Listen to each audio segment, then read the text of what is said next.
No more long and boring lectures, no more poor quality videos, and no more second-hand lectures. A-Team Commerce Academy brings you next level ACCA lectures you deserve. हम अपने इस session के अंदर कुछ miscellaneous topic discuss करने वाले हैं, but ये मिसलेनियस वर्ड को आप ऐसा लेकर के इमोशनल मत हो जाना कि मिसलेनियस है यानी कि शायद से टॉपिक इंपॉर्टेंट नहीं है. ये टॉपिक इनफैक्ट बहुत ही क्रूशल है इन F3 ऑल्सो, और ज़्यादा क्रूशल हो जाते हैं F7 के अंदर. मैंने देखा है ज़्यादातर स्टूडेंट्स ये टॉपिक्स को बहुत डीपली समझने की कोशिश नहीं करते हैं. मैं ये नहीं कहूँगा कि हम बहुत ज़्यादा डीप में जाने वाले हैं, बट इतना तो डीप में जाएंगे ताकि बेसिक्स आपके क्लियर हो जाएं. बिकॉज अगर यहाँ आपके बेसिक्स क्लियर हो जाते हैं तो F7 के अंदर ना आपके लिए बहुत आसानी हो जाएगी. Again this also does not mean कि सर F3 में शायद सवाल नहीं आते क्या. नहीं, क्वेश्चन भी F3 के अंदर पूछे जा सकते हैं इन टॉपिक से रिलेटेड. ठीक है, so it is important, it is crucial from this F3 point of view also, but from F7 point of view also it is very important because वहाँ पर हमारे फंडामेंटल स्ट्रॉन्ग हो जाते हैं. ठीक है, बट ये टॉपिक मुश्किल नहीं है, ये टॉपिक आसान है. ठीक है ना. तो आप जैसे कि टाइमलाइन देख रहे हैं यहाँ पर IAS 10 इंटरनेशनल अकाउंटिंग स्टैंडर्ड 10 की हम बात करेंगे और IFRS 15 की बात करेंगे. तो शुरू करते हैं IAS 10 से. IAS 10 कहता है events after the reporting period. ठीक है जी, रिपोर्टिंग पीरियड क्या होता है सर? भाई जिस साल का आप फाइनेंशियल स्टेटमेंट्स बनाते हैं उसे रिपोर्टिंग पीरियड कहा जाता है. ठीक है, फॉर एग्जांपल आप 1 जनवरी से 31 दिसंबर की अकाउंटिंग कर रहे हैं तो उसे हम कहते हैं रिपोर्टिंग पीरियड. ठीक है जी. अच्छा, एक डायग्राम दिखाता हूँ ना तो और क्लियर हो जाएगा. Let's have a look. आप देखें नोट्स के अंदर तो एक डायग्राम आपको दिख रहा होगा, वही एग्जांपल मैंने लिया है. भाई 1 जनवरी 2020 जब साल हमारा शुरू हो रहा है एंड 31 दिसंबर 2020 जब साल हमारा ख़त्म हो रहा है, that is called reporting date and the reporting period is 1 January to 31 December. ठीक है, अब वो कह रहे हैं इस पीरियड के अंदर तो जो आप कर रहे थे वो आप करो, इसके बाद कुछ इवेंट्स हो रहे हैं उसको हमें नज़र में रखना है. तो आप देखोगे एक वाइट कलर की लाइन आपको दिख रही होगी. ठीक है, जो शुरू तो होती है रिपोर्टिंग डेट से, बट वो ख़त्म कहाँ हो रही है? अप्रूवल पे, यानी कि ऐसी तारीख जिसके अंदर फाइनेंशियल स्टेटमेंट्स जो आपके तैयार हो गए हैं उन्हें मीटिंग में लेकर के जाया जाता है. शेयर होल्डर्स और डायरेक्टर्स उसको अप्रूव करते हैं कि भाई ठीक है जी, इसको अप्रूव करते हैं और एनुअल रिपोर्ट हम प्रिंट कर सकते हैं, पब्लिश कर सकते हैं. ठीक है ना. तो ये रिपोर्टिंग डेट से लेकर अप्रूवल तक ये जो आपको वाइट लाइन दिख रही है, इस इवेंट यहाँ पर जो भी इवेंट्स हो रहे हैं इसके ऊपर नज़र रखने के लिए आपको बोला जाता है. आपको बोला जाता है देखते रहो भैया, नज़र रखो, जाने मत दो. ठीक है, ओके. नाउ ये जो वाइट लाइन है, नज़र रख के करें क्या सर? वो कह रहे हैं जी इनमें आप देखो, ढूंढो कि ये जो वाइट लाइन है from the reporting date to the approval date, यहाँ पर कोई ऐसा इवेंट हो रहा है क्या जिसका एडजस्टमेंट हमें पिछले साल में देने की ज़रूरत है. नाउ रिमेंबर यहाँ पर पिछला साल में किसको बोल रहा हूँ? 1 जनवरी 2020 से 31 दिसंबर 2020 को, है ना, क्योंकि ये क्रॉस हो जाता है, इसके बाद हमें नज़र रखनी होती है. Right, so that is what I am calling the previous year, यानी रिपोर्टिंग पीरियड जो है उसे प्रीवियस ईयर कह रहा हूँ. चलो रिपोर्टिंग पीरियड ही कह देते हैं. तो वो कह रहे हैं जी आप ये जो वाइट लाइन है इसके अंदर जो भी इवेंट हो रहा है उसके ऊपर नज़र रखें और देखें क्या इसकी वजह से हमें पिछले साल में या रिपोर्टिंग पीरियड में कुछ एडजस्टमेंट करने की ज़रूरत है. ओके, अगर हाँ ज़रूरत है तो हम ऐसे इवेंट्स को एडजस्टिंग इवेंट्स कहते हैं. अगर ज़रूरत नहीं है यानी कि करंट ईयर में ही इसका रिकॉर्ड हम कर सकते हैं, then we are going to call them non adjusting events. ठीक है, सो अब हमें एग्जाम्पल देखने की ज़रूरत है. सर डायग्राम तो देख लिया, हम ये समझ गए कि कौन से टाइम के ऊपर हमें नज़र रखना है और एडजस्टिंग इवेंट और नॉन एडजस्टिंग इवेंट का मतलब क्या हो सकता है. ठीक है, एग्जाम्पल देखेंगे तो सर और क्लैरिटी हो जाएगी. ठीक है जी, एग्जाम्पल देखते हैं. आपके सामने देखें एडजस्टिंग इवेंट्स की कुछ एग्जाम्पल्स हैं और कई सारे एग्जाम्पल आपको बुक्स के अंदर मिल जाएंगे. आपको एडजस्टिंग इवेंट के एग्जाम्पल बताएं. भाई आपने देखा कि बैड डेट्स हो गए या इररिकवरेबल डेट्स हो गए आउट ऑफ क्लोजिंग रिसीवेबल्स, यानी कि रिपोर्टिंग डेट पे कुछ ऐसे आपके कस्टमर थे जिनके ऊपर आपको डाउट था, जिनके लिए आपने अलाउंस बनाया था, और इन्हीं रिसीवेबल्स का आपको ये जो टाइम पीरियड है ना रिपोर्टिंग डेट से लेकर के अप्रूवल तक का, इस टाइम में इनमें से ही किसी का इररिकवरेबल डेट हो गया है. तो इस इररिकवरेबल डेट की एंट्री पिछले साल यानी रिपोर्टिंग पीरियड के अंदर हम करेंगे, है ना. क्लास 11th में याद है आपको, क्लास 11th में आपको एडजस्टमेंट्स मिलती थी फाइनेंशियल स्टेटमेंट्स के अंदर. ये एडजस्टमेंट्स वही एडजस्टमेंट्स हैं जो रिपोर्टिंग डेट के बाद हमें मिल रही हैं. ठीक है। तो ऐसी कोई बहुत बड़ी या नई चीज़ नहीं है, बस इसको हम एक टेक्निकल रूप दे रहे हैं, हम सेट कर रहे हैं for a company, for a limited liability company कि भाई कौन सी तारीख से कौन सी तारीख के बीच में इवेंट होता है, तो उसका आपको एडजस्टमेंट फाइनेंशियल स्टेटमेंट्स में देना होगा। ठीक है। दूसरी बात देखें, डिस्काउंटेड बिल्स। हमारे एग्जांपल में 31 दिसंबर तक आपके पास कुछ बिल्स थे जो आपने जाकर बैंक में डिस्काउंट कराए। डिस्काउंट कराने का मतलब है कि बैंक को आप बिल दे देते हो, बिल्स रिसीवेबल दे देते हो, उनसे आप कुछ चार्जेस कटने के बाद पैसे अभी ही ले लेते हो और फिर बैंक बाद में जाकर के उसको रिकवरी के लिए जिसने भी ये बिल्स रिसीवेबल इशू किया था उसके पास जाकर पैसे कलेक्ट करते हैं। So now if these bills are dishonoured, if these bills are dishonoured, तो this is a adjusting event और इसका जो एंट्री है again has to be given in the reporting period 1 January to 31 December 2020। But आपको ध्यान क्या रखना है, अगर फॉर एग्जांपल हमने करंट ईयर में जो 1 जनवरी से शुरू हो रहा है यहाँ पर हमने कोई बिल डिस्काउंटिंग करा ली है और ये अगर इररिकवरेबल डेट के अंदर कन्वर्ट होता है तो ये हम करंट ईयर में रिकॉर्ड करेंगे, पिछले रिपोर्टिंग पीरियड में नहीं करेंगे। In this case this is going to become a non adjusting event, यानी कि जो वाइट लाइन है इवेंट जो है उसी के अंदर होना चाहिए, उसके बाहर अगर होता है तो वो ऑटोमेटिकली नॉन एडजस्टिंग इवेंट बन जाएगा। ठीक है, even if it is related to past year. अगली बात यहाँ पर देखें और एग्जांपल्स देखते हैं और क्लैरिटी आएगी। Settlement of a court case. पिछले साल हमारे ऊपर किसी ने केस कर दिया था, रिपोर्टिंग पीरियड के अंदर किसी ने हमारे ऊपर केस कर दिया था और ये जो हमारा वाइट लाइन था from reporting date to which date, chat के अंदर लिखते जाओ साथ में, रिकॉर्डेड है भले ही फिर भी, कौन सी डेट, जब अकाउंट्स अप्रूव हो रहे हैं। ठीक है ना, तो इस ड्यूरेशन के बीच में वो कोर्ट केस सेटल हो गया और जो आपकी ऑब्लिगेशन थी जो शायद आपने कंटिंजेंट लाइबिलिटी की तरह रिकॉर्ड किया था, अब वो एक्चुअल लाइबिलिटी में कन्वर्ट हो चुका है। सो इसका इफेक्ट आपको कहाँ देना होगा, आपको रिपोर्टिंग पीरियड में देना होगा। हमारे एग्जाम्पल में 1 जनवरी 2020 टू 31 दिसंबर 2020। ठीक है, वैसे ही आपको फ्रॉड या एरर की कोई जानकारी मिलती है तो एक रेक्टिफिकेशन एंट्री हमें पास करनी पड़ती है। आगे चल के रेक्टिफिकेशन का चैप्टर भी हम करेंगे डिटेल में। That rectification entry is also called a adjusting event. ठीक है, कोई भी एडजस्टिंग इवेंट अगर रिपोर्टिंग अप्रूवल डेट के बाद हो रहा है तो वो ऑटोमेटिकली नॉन एडजस्टिंग इवेंट बन जाएगा, बिकॉज हमें ध्यान कब रखना है, हमें अप्रूवल डेट तक ही ध्यान रखना है। तो उसके बाद अगर कोई इवेंट हो रहा है then it is automatically going to become a non adjusting event. ठीक है, या फिर जो हमने एग्जांपल लिया था कि भाई बैड डेट्स हो रहे हैं बट वो नए रिसीवर्स के ऊपर बैड डेट्स, नए मतलब रिपोर्टिंग डेट के बाद हमने उन्हें माल बेचा है और फिर हमारे बैड डेट्स हो जाते हैं, भले ही अप्रूवल डेट से पहले हो, वो हम करंट ईयर में करेंगे, पिछले साल में यानी कि रिपोर्टिंग पीरियड में नहीं करेंगे।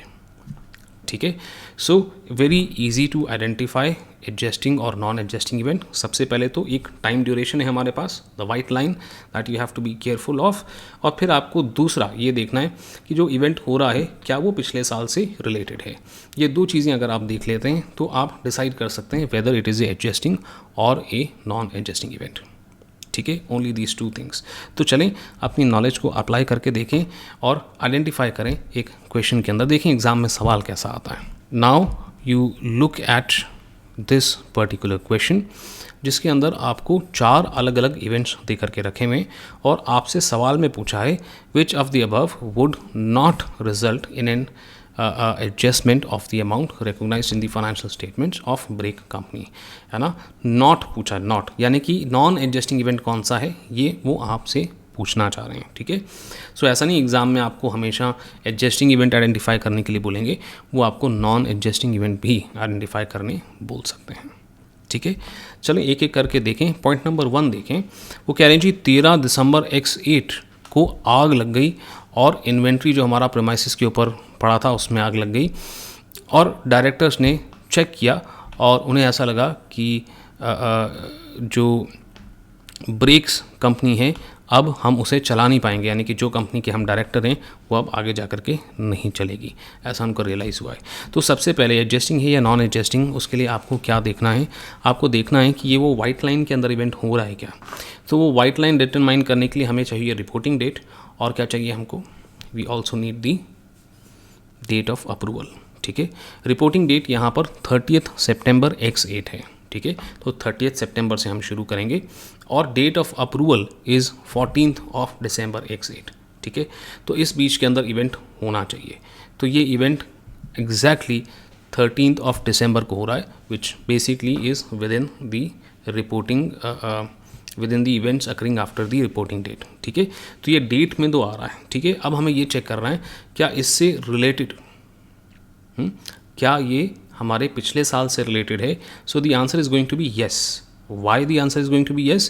क्योंकि जो हमारे पास इन्वेंट्री पड़ी है ना, स्टॉक, राइट, वो हमारा क्लोजिंग स्टॉक था, राइट। तो वो स्टॉक हमने खरीदा पिछले साल में था, डिस्ट्रॉय हो रहा है अभी, तो उसकी एडजस्टमेंट एंट्री क्लोजिंग स्टॉक के अंदर हमें देनी पड़ेगी ताकि यूजर्स ऑफ फाइनेंशियल स्टेटमेंट को पता चले कि ये पर्टिकुलर स्टॉक जो हमारे पास था अब आग लगने की वजह से नहीं है। Therefore this is a adjusting event, मगर हमें तो नॉन एडजस्टिंग इवेंट चाहिए। देखें आइटम नंबर 2। आइटम नंबर 2 जो है वो कह रहे हैं कि एक उधार वाला हमारा कस्टमर था जिससे हमें पैसे लेने थे 30 सितंबर X8 को, यानी कि ये है तो पिछले साल से related. Was declared bankrupt on 12 December X8, 12 दिसंबर को वो बैंकरप्ट डिक्लेयर कर दिया गया था, ठीक है। तो ये डेफिनेटली 14 दिसंबर X8 यानी कि डेट ऑफ अप्रूवल से पहले है और रिपोर्टिंग डेट के बाद में है, तो ये एडजस्टिंग इवेंट हो जाता है। आइटम नंबर 3 देखें, वो कहते हैं कि इक्विटी डिविडेंड डिक्लेयर किया गया है 6 सेंट्स पर शेयर के ऊपर और ये डिक्लेयर किया गया है 1 दिसंबर X8 को, ठीक है। सो डिविडेंड को लेकर के पहले भी हम डिस्कशन कर चुके हैं। पहली बात तो ये है कि डिक्लेयर हुआ है, अप्रूव नहीं हुआ है ना। दूसरी बात ये है कि डिक्लेयर भी कब हो रहा है, 30 सितंबर के बाद हो रहा है ना, और अप्रूवल की कोई अते पते नहीं है। तो जब तक अप्रूव नहीं होता तब तक तो हम एंट्री वैसे ही पास नहीं करते। And therefore item number 3 is the answer. ये हमारे लिए नॉन एडजस्टिंग इवेंट है। बट एक बार आइटम नंबर 4 को भी देख लेते हैं। वो कह रहे हैं कि inventory valued at cost of $800, $800 की हमारी इन्वेंट्री है एट द ईयर एंड यानी रिपोर्टिंग डेट को ईयर एंड कहते हैं हम, वॉज सोल्ड फॉर $650, उसे हमने बेचा था $650 में। यानी कि अब हमारी नॉलेज में आ गया है कि ये $800 का माल नहीं है, $650 का माल है। बट वो कह रहे हैं ये बिका है on 11 November X8 which is after the reporting date and before the approval date, which basically makes it a adjusting event, ठीक है। And therefore our answer is 3, है ना। वो इक्विटी डिविडेंड जो हमने डिक्लेयर तो किया है उसी वाइट लाइन के बीच में किया है, बट डिक्लेयर करने से कुछ नहीं होता, अप्रूव हो जाता तो बात अलग थी, ठीक है ना। तो ये हमने एक क्वेश्चन किया। एंड में इस कॉन्सेप्ट हमारा ख़त्म ही है। एक छोटी सी बात बस मैं आपको और बता देना चाहता हूँ। अकाउंटिंग से रिलेटेड अगर हम देखें तो एडजस्टिंग इवेंट की हमको एंट्री करनी पड़ेगी, ये बात क्लियर है। एंट्री क्या करनी पड़ेगी सर, कौन से केस में क्या एंट्री करनी होती है ये भी बता दो। नहीं, ये जानने की आपको फ़िलहाल कोई आवश्यकता, कोई ज़रूरत नहीं है। हाँ, कुछ एंट्रियाँ हम रेक्टिफिकेशन वाले चैप्टर में ज़रूर देखेंगे, बट ऐसा एंट्री रखने का कोई आपको ज़रूरत नहीं है। नॉन एडजस्टिंग इवेंट अगर होता है तो कहते हैं आपको चेक करना चाहिए कि क्या वो नॉन एडजस्टिंग इवेंट ऐसा है जिसकी वजह से हमारा बिजनेस ही बंद हो जाए, यानी कि हमारा गोइंग कंसर्न इम्पैक्ट हो जाए। अगर ऐसा होता है तो फिर इसका इफेक्ट आपको रिपोर्टिंग पीरियड में देना पड़ेगा। बट अगर ये ऐसा इवेंट है जिससे कोई इतना बड़ा इवेंट नहीं, कोई छोटा मोटा इवेंट है, तो आप चाहें तो कंटिंजेंट लायबिलिटी या कंटिंजेंट असेट का detail as a disclosure notes के अंदर दे सकते हैं। हमने जो अभी क्वेश्चन देखा था उसके अंदर एक इवेंट ऐसा था जिसके अंदर इन्वेंट्री में आग लगने की वजह से बिजनेस नहीं चल पाएगा, ऐसी कंडीशन बन रही थी, and that was a non adjusting event, मगर उसका इम्पैक्ट गोइंग कंसर्न को चैलेंज कर रहा था। ये था हमारा IAS 10। चलो जी, तो अब हम बात करते हैं IFRS 16 revenue from contract with customer के बारे में। फिलहाल आप नोट्स को ना देखते हुए मेरी बात सुन लें। सी यूजुअली व्हाट हैपेंड वाज, जब आपने 11th में शुरू में एंट्री देखी थी, जब भी हम कोई माल बेचते थे तो हम सिंपली एंट्री कर देते थे, सेल्स हमारा क्रेडिट हो जाता था, राइट। बट जैसा कि हम ऑलरेडी शुरू में देख चुके हैं कि अब चीज़ें थोड़ी सी कॉम्प्लिकेट हो चुकी हैं। अलग अलग टाइप के बिजनेसेस आ गए। कई सारे बिजनेसेस सिर्फ प्रोडक्ट नहीं बेच रहे हैं, वो प्रोडक्ट के साथ साथ सर्विस भी बेच रहे हैं, यानी कि एक combination of goods and services बेच रहे हैं। अलग अलग तरह की डील्स हमारे सामने देखने के लिए हमें मिलती हैं। भाई ये खरीदोगे तो ये फ्री मिल जाएगा, राइट। बट उसके पीछे जो अकाउंटिंग चलती है वो भी कॉम्प्लेक्स होती जा रही है, ताकि आपका जो फेयर अकाउंटिंग ट्रीटमेंट हो सके, यूज़र्स को समझ में आए कि असल में सेल्स कितनी हो रही है एक पर्टिकुलर ऑर्गेनाइजेशन की। और इसी के चलते revenue from contract with customer IFRS 15 आया, जो आपको 5 स्टेप प्रोसेस देता है, और उन 5 स्टेप्स को प्रोसेस करके 5वें स्टेप के अंदर फाइनली आप रेवेन्यू को या सेल्स को रिकॉग्नाइज करते हैं। रिकॉग्नाइज करते हैं मतलब रिकॉर्ड करते हैं। ठीक है जी। स्टेप 5 तक जब तक आप पहुंचते हैं, सिर्फ रिकॉर्ड करने की या जर्नल एंट्री के बारे में बात नहीं होती, कितने अमाउंट से एंट्री होनी चाहिए ये भी आप आइडेंटिफाई कर पाते हैं। ठीक है। और हमारा जो मैचिंग कॉस्ट प्रिंसिपल है वो भी यहाँ पर इंक्लूड होता है, यानी कि ये 5 स्टेप आपको ये जानने में मदद करते हैं कि इस साल से रिलेटेड रेवेन्यू कौन सा है। एक छोटा सा एग्जांपल लेते हैं, उससे मैं ये 5 स्टेप आपको बता देता हूँ। वही एग्जांपल का एक क्वेश्चन आगे चलकर आएगा, वो हम साथ में सॉल्व भी करेंगे। स्टेप नंबर 1, पहला स्टेप जो है वो देखने से पहले आपको एक एग्जांपल में बता देता हूँ। लेट्स से कि आप, दैट्स राइट, आप एक कंप्यूटर ख़रीदने जाते हैं जो 40,000 का है। साथ ही साथ में आपको मैन्युफैक्चरर की एक वारंटी तो मिल जाती है, बट आप संतुष्ट नहीं होते। आप कहते हैं भी हमारे हाथ से लैपटॉप अगर गिर गया, फिजिकल डैमेज हो गया, तो उसकी भी कोई वारंटी आपके पास है क्या? और कुछ खराबी आ जाती है और सॉफ्टवेयर दोबारा से इंस्टॉल करने पड़ते हैं, उसके लिए आप कुछ सपोर्ट दोगे क्या? तो लैपटॉप सेल करने वाला कहता है ठीक है जी, कोई दिक्कत नहीं है, आप ऐसा करें, मुझे 10,000 रुपये और दे दें, 50,000 के अंदर मैं आपको ये पैकेज बना के दे दूँगा। ठीक है, ये डील है। डील समझ गए? ओके। स्टेप 1 के अंदर वो कहते हैं कि आपको आइडेंटिफाई करना है कॉन्ट्रैक्ट। उनके कहने का मतलब है कि दो लोगों के बीच में एक एग्रीमेंट हुआ है, एक कॉन्ट्रैक्ट हुआ है, वो तो पहले आप आइडेंटिफाई करें, उसका एक बेस सेटअप कर लें। ठीक है, तो ये समझना कि कॉन्ट्रैक्ट हुआ है कि नहीं, कॉन्ट्रैक्ट रिटन में भी होता है, बट कई बार कॉन्ट्रैक्ट जो है ओरल में भी होता है। यस, यहाँ पर प्रूव करना मुश्किल तो ज़रूर हो सकता है अगर ओरल के अंदर कॉन्ट्रैक्ट हुआ होता है, बट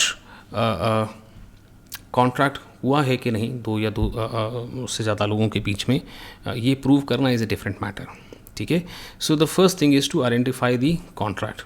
तो एक मैं आपको एग्जांपल बता दूंगा, बहुत ज़्यादा इन डेप्थ नहीं जाएंगे, जिसके अंदर एक पर्सन क्लेम कर रहा है कि कॉन्ट्रैक्ट हुआ है और दूसरा कह रहा है कि नहीं कॉन्ट्रैक्ट नहीं हुआ। ठीक है, and the end result is कि सच में कॉन्ट्रैक्ट नहीं हुआ था। आप बोलोगे सर क्या बात हो रही है, एक एग्जांपल देता हूँ, सुनो उसको, फिर आपको समझ में आएगा। फिर लेट्स से कि दो लोग हैं, एक व्यक्ति ने बोला कि भाई आप इतना माल मेरे को सेंड कर दो, मैं आपको इतने पैसे दे दूंगा, इतना डिस्काउंट आप दोगे तो ही मैं आपके साथ डील करूंगा। दूसरा पर्सन जो उस बिज़नेस का मालिक नहीं है, एक मैनेजर है, एक सेल्स मैनेजर है, ठीक है, उसके पास डिस्काउंट देने की अथॉरिटी नहीं है, बट वो मान जाता है कि ठीक है जी, आपको मैं माल बेच दूंगा। आई थिंक आप समझ गए। ये व्यक्ति जो सेल्स पर्सन है, इसके पास अथॉरिटी नहीं थी और ये एग्रीमेंट हो गया, तो इसे हम कॉन्ट्रैक्ट कहेंगे क्या? हम नहीं कहेंगे, क्योंकि जिस पर्सन से आप कॉन्ट्रैक्ट कर रहे हो उसे कॉन्ट्रैक्ट करने की अथॉरिटी होनी चाहिए। ठीक है, सो एक छोटा सा एग्जांपल, इसका बहुत ज़्यादा डिटेल में नहीं जाएंगे, क्योंकि कॉन्ट्रैक्ट एक पर्टिकुलर केस में है कि नहीं, इस रिलेटेड कोई क्वेश्चन आपको पूछा नहीं जाएगा। ठीक है, सिंपली ये जान लें कि कॉन्ट्रैक्ट जो है रिटन हो सकता है, ओरल हो सकता है। ठीक है, and it can be between two people who should be authorised to enter into a contract. ठीक है ना। अगली बात करते हैं, स्टेप नंबर 2। वो कहते हैं आप आइडेंटिफाई करें परफॉर्मेंस ऑब्लिगेशन। पीओ मतलब पोस्ट ऑफिस नहीं, पीओ मतलब परफॉर्मेंस ऑब्लिगेशन। वो कह रहे हैं जी आप बताएं कि आपको क्या क्या करना है। तो हमारे एग्जांपल के अंदर हमें पैसे देने हैं, है ना, 50,000, ये हमारा परफॉर्मेंस ऑब्लिगेशन है, और सामने वाले के कुल मिलाकर 2 परफॉर्मेंस ऑब्लिगेशन है। उसे आपको 40,000 का लैपटॉप प्लस 10,000 का वारंटी सेल करना है, तो उसे 2 काम करने हैं और आपको 1 काम करना है। सो इसे कहते हैं आइडेंटिफाई करना परफॉर्मेंस ऑब्लिगेशन, यानी कि किसे क्या काम करना है। Very simple. स्टेप नंबर 3 के अंदर वो कहते हैं कि आप डिटरमाइन करें टीपी, यानी कि ट्रांजैक्शन प्राइस, टाइम प्राइस नहीं, ट्रांजैक्शन प्राइस। ट्रांजैक्शन प्राइस का मतलब ये होता है कि मैं उससे कंप्यूटर और लैपटॉप लेने के लिए जा रहा हूँ, नहीं मैं नहीं, आप लेने जा रहे हो, आप लेने जा रहे हो उससे, तो 50,000 में आप लेने जा रहे हो, तो ये 50,000 क्या हो जाता है? Transaction price. ठीक है, नाउ स्टेप नंबर 3, अब कुछ केसेस में ट्रांजैक्शन प्राइस डिटरमाइन करना मुश्किल हो सकता है, बट उसके अंदर हम इन डेप्थ फिलहाल नहीं जा रहे हैं। ठीक है, अच्छा, अब वो कहते हैं जी आप स्टेप 4 के अंदर एलोकेट करें, बांटें ट्रांसफ़र प्राइस को, यानी कि 50,000 आप सामने वाले को दे रहे हो, तो उसमें से लैपटॉप का कितना और वारंटी का कितना। ठीक है। तो अब मैंने तो आपको शुरू में बता दिया कि लैपटॉप का 40,000 है और वारंटी का 10,000 है, ठीक है। बट कई बार हमें ऐसी डील मिलती है, हम पता करने के लिए जाते हैं सामने वाले से, जी आप लैपटॉप प्लस वारंटी कितने में हमें दोगे, ठीक है। तो वो कहता है जी कोई नहीं, आप तो 50,000 दे दो, लैपटॉप हम आपको दे देते हैं और वारंटी फ्री है उसके अंदर, है ना। और आपको भी बहुत अच्छे से पता है, मुझे भी बहुत अच्छे से पता है, फ्री तो सर कुछ नहीं होता, ठीक है। तो अब कैसे पता लगाएं कि लैपटॉप कितने का और वारंटी कितने की। ऐसा करने के लिए आप गए दुकान पे जिसके अंदर आपने सिर्फ लैपटॉप खरीदने की बात करी, और दूसरे दुकान पे गए जहाँ पर आपने सिर्फ अपने खरीदे गए लैपटॉप के ऊपर वारंटी लेने की बात करी। वहाँ से आपको प्राइस पता लग सकते हैं, दोनों के स्टैंड अलोन प्राइस, जिसे हम स्टैंड अलोन प्राइस कहते हैं, यानी कि इन चीज़ों को अलग से खरीदा जाए तो कितने में मिलेंगी, ठीक है। एक बार आपको ये पता चल जाता है तो इस रेशो के अंदर आप 50,000 को बांट सकते हैं। बट ऐसा बांटने के लिए और इस कैलकुलेशन का कोई सवाल आपको नहीं आएगा, बट एलोकेट करने ट्रांसफ़र प्राइस का ये मतलब है, ठीक है।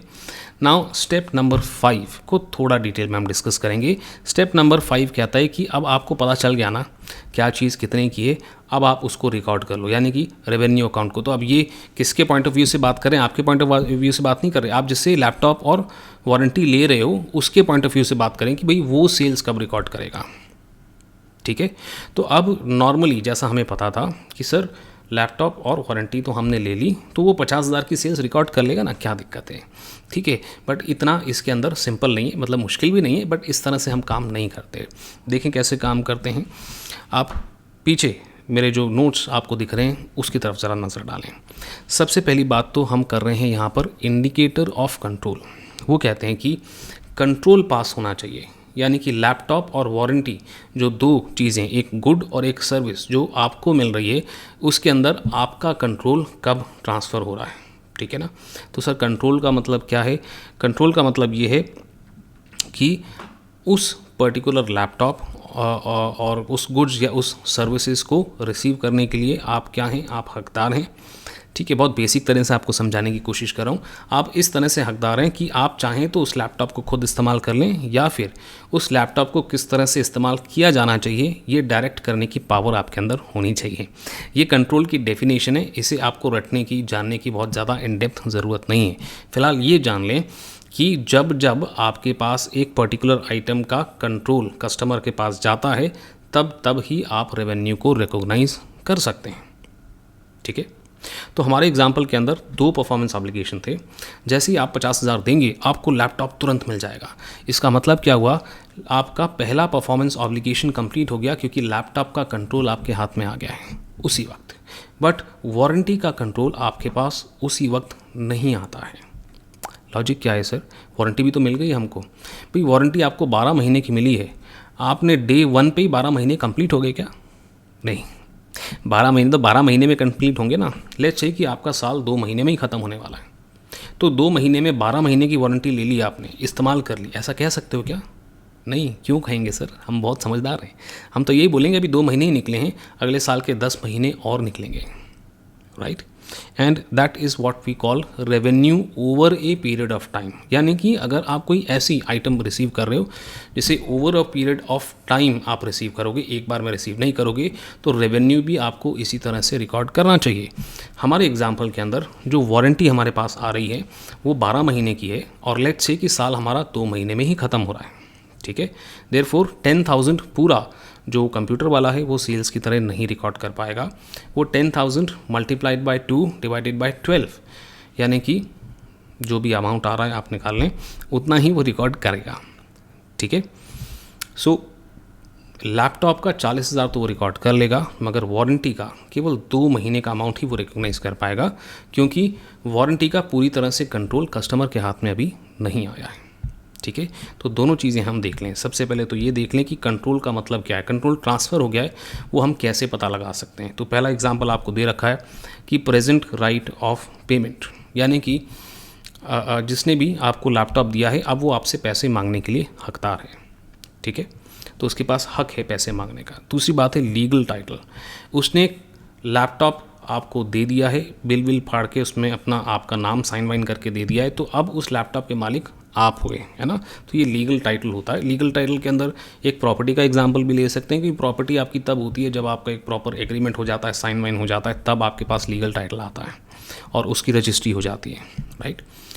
अगली बात आती है फिज़िकल पोजीशन, कि लैपटॉप आपके लिटरली हाथ में है, फिज़िकल पोजीशन में है, ये भी एक इंडिकेटर होता है ना। मैं ये नहीं कह रहा सारी कंडीशन पूरी होनी चाहिए, इनमें से कोई एक भी कंडीशन पूरी होती है तो हम कह सकते हैं कंट्रोल कस्टमर के हाथ में आ चुका, ठीक है। वैसे ही होता है सिग्निफिकेंट रिस्क और reward.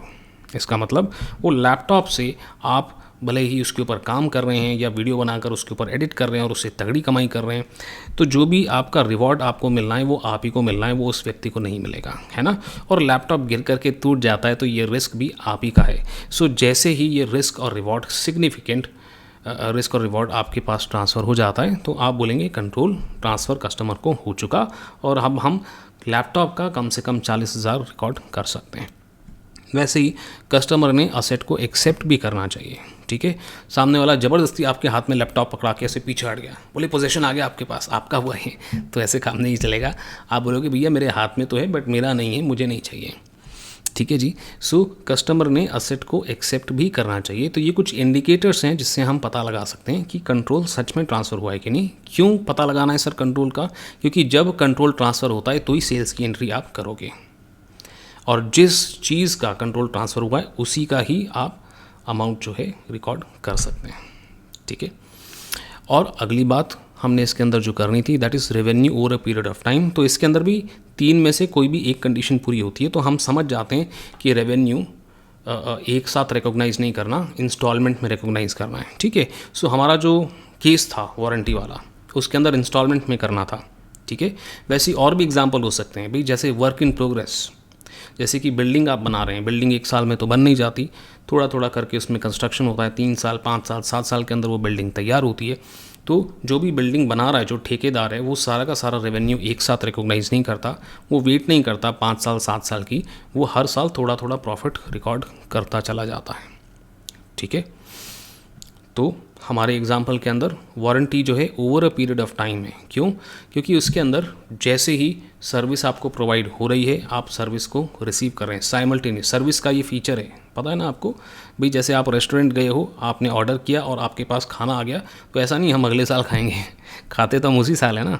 So this is called simultaneously receiving end consuming, ये पहला रीज़न हो जाता है। दूसरा कारण इसके अंदर हो सकता है क्रिएट और एनहांसेस एन असेट, यानी कि आप कोई बिल्डिंग वगैरह बनवा रहे हैं, वो एग्जांपल यहाँ आ जाता है। या फिर तीसरा एग्जांपल है कि आप जो असेट, जो कस्टमर जो असेट बनवा रहा है उसका कोई ऑल्टरनेट यूज़ नहीं है, उसे किसी और चीज़ के लिए आप इस्तेमाल नहीं कर सकते। फॉर एग्जांपल एक कस्टमर ने एक पर्टिकुलर टाइप का प्लांट बनवाया है ना। प्लांट मतलब पौधा नहीं है प्लांट मतलब एक बहुत बड़ी मशीनरी बनवाई है जो सिर्फ़ और सिर्फ उसी के काम आ सकती है, बट वो मशीनरी कंप्लीट हो उससे पहले वो क्या करता है, कॉन्ट्रैक्ट तोड़ देता है, ठीक है।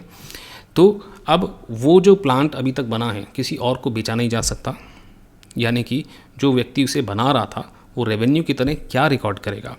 तो वो कहते हैं कि सबसे पहले तो ऑल्टरनेट यूज़ नहीं है। दूसरी बात एक और कह रहे हैं वो कि आज तक जो भी काम किया है भाई, जैसे वो प्लांट के ऊपर 4 साल काम होना था, है ना। कुछ प्लांट बहुत बड़े बड़े होते हैं, तो लेट्स से 4 साल उस प्लांट के ऊपर काम होना था, 3 साल काम हुआ और कस्टमर ने बोला अब मैं आपसे नहीं खरीदूंगा, ठीक है।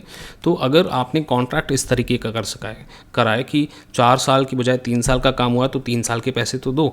अगर आपका कॉन्ट्रैक्ट ऐसा है तो इसके अंदर भी 3 साल का जो रेवेन्यू है वो आप हर साल एक एक करके रिकॉर्ड करेंगे, ठीक है। बट अगर तो ऐसा है कि नहीं प्लांट कंप्लीट होगा, यानी कि 4 साल के अंदर प्लांट आप कंप्लीट करके हमें हैंड ओवर करोगे तो ही हम आपको पैसा देंगे। सो इन दैट केस आप हर साल थोड़ा थोड़ा रेवेन्यू नहीं रिकॉर्ड कर पाएंगे, ठीक है। सो ये सिर्फ मैंने एक बेस स्ट्रॉन्ग करने के लिए दिया है, इन कॉन्सेप्ट्स के ऊपर क्वेश्चन आपको नहीं आएगा, ठीक है। सिर्फ और सिर्फ बेस स्ट्रॉन्ग आपका हो जाए उसके लिए मैंने इन कॉन्सेप्ट्स को एक्सप्लेन किया F7 के पर्पसेस से, ठीक है जी। तो फटाफट से एक सवाल देखते हैं। सवाल के अंदर एक कंपनी है जो मशीन बेच रही है और कहती है हम इंस्टॉलेशन भी करेंगे, टेक सपोर्ट भी आपको देंगे। हर प्रोडक्ट का सेलिंग प्राइस आपको दे रखा है। मशीन बेचते हैं $750 की मशीन पड़ती है, इंस्टॉलेशन करते हैं $100 का इंस्टॉलेशन होता है। तो हमने IAS 16 तो पढ़ा हुआ है, तो IAS 16 के पॉइंट ऑफ व्यू से 850 हमारा कॉस्ट के अंदर आ जाना चाहिए। बट यहाँ तो रेवेन्यू पढ़ रहे हैं ना, यानी कि जो ये मशीन बेच रहा है उसके हिसाब से देख रहे हैं, तो उसके हिसाब से भी installation is a different service और वो इमीडिएटली डिलीवर हो जाती है, क्योंकि ऐसा नहीं कि सालों साल एक मशीन का इंस्टॉलेशन ही चलता रहेगा, राइट। एंड 750 मशीन की कॉस्ट है। तो अभी तक हमें ये तो क्लियर है कि जो भी माल हमें मशीन बेच रहा है वो $850 रिकॉर्ड तो कर सकता है, ठीक है। तो स्टेप नंबर 1 इज़ कि क्या कॉन्ट्रैक्ट है, हाँ कॉन्ट्रैक्ट है। नंबर 2 क्या इसका जो सेपरेट परफॉर्मेंस ऑब्लिगेशन हमको आइडेंटिफाई करना है। तो एक परफॉर्मेंस ऑब्लिगेशन है कि वो हमें मशीन देगा, दूसरा परफॉर्मेंस ऑब्लिगेशन है कि वो हमें $100 लेकर के इंस्टॉल करेगा। क्या इसके अलावा और कुछ भी है क्या? हाँ, 1 साल की सर्विस सपोर्ट एग्रीमेंट है $120 का, यानी कि 3 परफॉर्मेंस ऑब्लिगेशन इसके अंदर हमारे पास आ रहे हैं, ठीक है। अब वो कह रहे हैं कि इसका एग्रीमेंट हुआ है बाकायदा 1 अक्टूबर X5 को, मशीन को डिलीवर किया गया और इंस्टॉल किया गया 1 अक्टूबर X5 को, ठीक है। सो मशीन और उसका इंस्टॉलेशन ये दोनों चीज़ें इमीडिएटली डिलीवर हो गई हैं, तो कंट्रोल कस्टमर के पास आ चुका है। So we can definitely record sales related to that in the current year itself, क्योंकि करंट ईयर 31 दिसंबर में हमारा ख़त्म हो रहा है। अब वो कह रहे हैं सर्विस सपोर्ट एग्रीमेंट जो है उसी तारीख को शुरू हुआ है। तो सर्विस सपोर्ट एग्रीमेंट जो है वो है हमारा